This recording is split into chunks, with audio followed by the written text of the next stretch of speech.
ఈ 24 సీట్లు ఏంటి అదేంటి అని అసంతృప్తిగా ఉన్న వాళ్ళకి ఒక చిన్న ఎగ్జాంపుల్ చెప్తాను.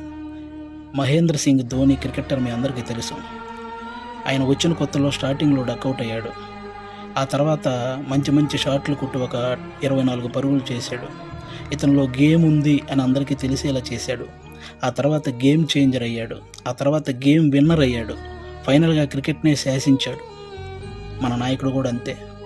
స్టార్టింగ్లో 2 చోట్ల ఓడిపోయి ఉండొచ్చు. ఇప్పుడు 21 సీట్లతో అసెంబ్లీలోకి వెళ్ళొచ్చు, 3 పార్లమెంట్ సీట్లు గెలవచ్చు. రాజకీయం బాగా తెలిసినవాడు అని అందరూ అనుకోవచ్చు. ముందు ముందు ఆయనే గేమ్ చేంజర్ అవ్వచ్చు, ఆయనే గేమ్ విన్నర్ అవ్వచ్చు. మీరు చూస్తుండగానే ఈ రాజకీయాల్ని శాసించవచ్చు.